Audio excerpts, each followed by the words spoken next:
Mr. Speaker and honorable members, last year the government of Bermuda took the first steps towards delivering on its promise to implement universal health coverage for all residents. Our vision for healthcare seeks to ensure that all people have equitable access to needed, informative, preventative, curative, rehabilitative, and palliative essential health services of sufficient quality to be effective, while also ensuring that people do not suffer financial hardship when paying for these services and critical medicines. As I have said before, Bermuda is very fortunate in that we have a health system that is well developed and well supported by dedicated professionals. However, the overall lack of affordability and sustainability of our health system is alarming for this government. Bermuda has one of the highest per capita health expenditures globally, but our population health outcomes do not reflect this. Mr. Speaker, this journey of change is complex, but our goals are clear. We must achieve better health outcomes, particularly of chronic disease management. We must ensure the availability of essential health services that residents can be confident that they can afford when they need them. We must strive to be efficient and effective in the delivery of these services and eliminate waste and duplication where it occurs in the health system. Just how important is this journey of change? Mr. Speaker, Dr. Dean Uhc of the Bermuda Hospital Board is the project lead of an eye-opening study of super users of the hospital's emergency department. Super users are individuals often with complex care needs who make disproportionate use of health resources. Of the 778 emergency department visits in a year made by the top 50 most frequently attending super users, there were 101 admissions, resulting in 1,002 inpatient bed days. While 10% of attendances at emergency are for scheduled visits, such as IV medications and blood transfusions, 60% of patients present with the same issue nearly every time, and chronic conditions are a recurring theme. I know I need not remind this honorable House that emergency department treatment is one of the most expensive ways to receive regular medical care. But if you are uninsured or underinsured, it can be viewed as a viable option. A roadmap of our health system is necessary to help these individuals access care more appropriately to ensure that we as a community make best use of our vital hospital resources and to deliver better care of value for all of us. Mr. Speaker, honorable members will recall last year the Ministry of Health brought together a core group of stakeholders from across our health system to serve as the Uhc Steering Committee.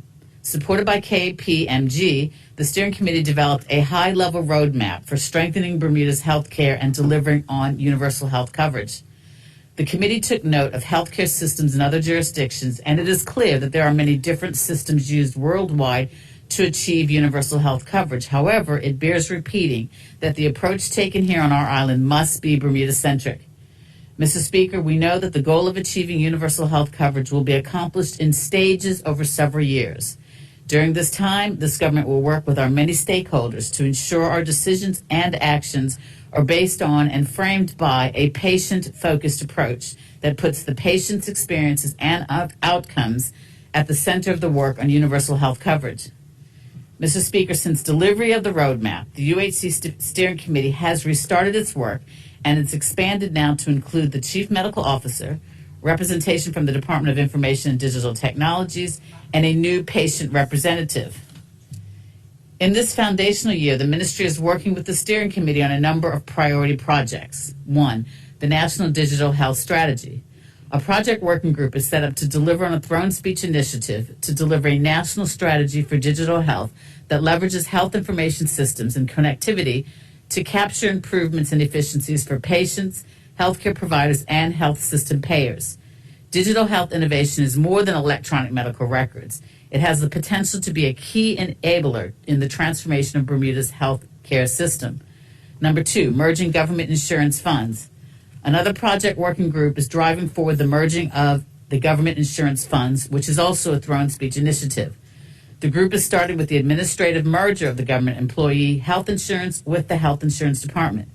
Management Consultant Services is working with the different departments to develop a new operational chart and identify and access service efficiencies and gaps.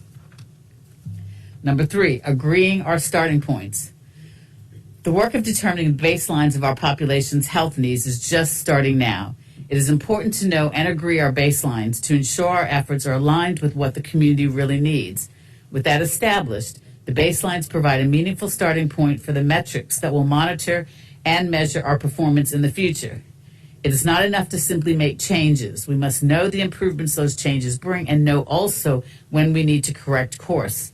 We are fortunate to have project management assistance from this with respect to this particular element from the public registrars in training with the United Kingdom's Health and Safety Agency.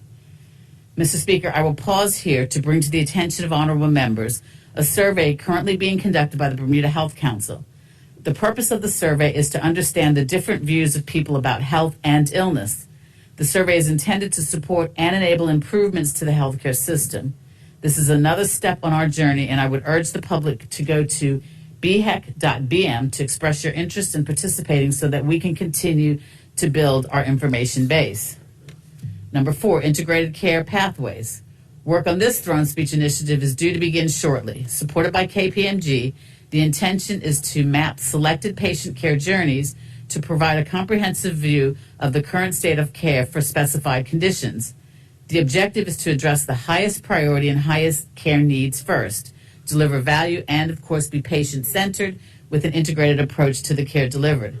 The mapping exercise will bring out opportunities to improve care and address pain points, both clinical and organizational, along with whole pathway, and we welcome this. Number 5, develop PAN systems for governance.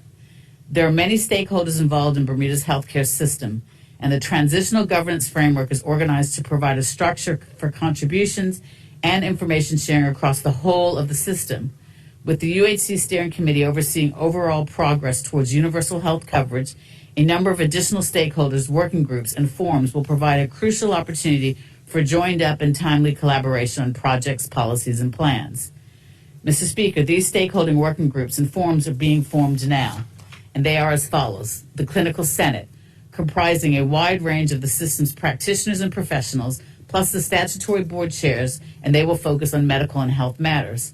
Health financing. This is a group for those involved in revenue raising, pooling of funds, purchase and provision of health services, where the chief focus is on strengthening health system financing. We expect employer groups to be well represented here. Health insurers, and have been invited to form a group to provide critical technical input on risk pooling, benefit design, service costs, medicine costs, usage, value, waste reduction, etc. And these are matters also as arise. And then the Health Advocacy Forum will advocate for patients' health and well-being with a focus on health equality. We anticipate active participation and engagement on the part of patient groups, unions, and the third sector organizations. And finally, the Service Providers Forum. This will engage the range of provider organizations and practices working within the health system, such as diagnostic labs, health and hospital centers, and medical practices. The chief focus will be on business operations and access to care. It is distinct from the Clinical Senate, as that is the business-centric rather than the treatment of care-centric. Mr. Speaker, we recognize that there is an overlap between these stakeholder working groups and forums, and indeed overlap of representation between the groups, and that is fine. The main aim is to provide a structure that supports opportunities for participation, information sharing, and feedback, as well as discouraging silos. Invitations to participate in the stakeholder working groups and forums are being issued now, and I would appeal to the chairs of the numerous boards, councils, and associations who have received or will receive an invitation to select designates from your group to be a part of this transformational program. As I've stated before, it is vitally important for the work on universal health coverage to include engagement of and collaboration with the wide range of stakeholders who form part of Bermuda's health system. We have a direction of travel, but there are many questions to answer and decisions to make that will need broader input than those represented solely by the UHC Steering Committee or the Ministry itself. We know the insight and feedback of our health system partners will be invaluable as we improve healthcare access, experiences, and outcomes for all who live here, and we look forward to all of the many contributions. Thank you, Mr. Speaker.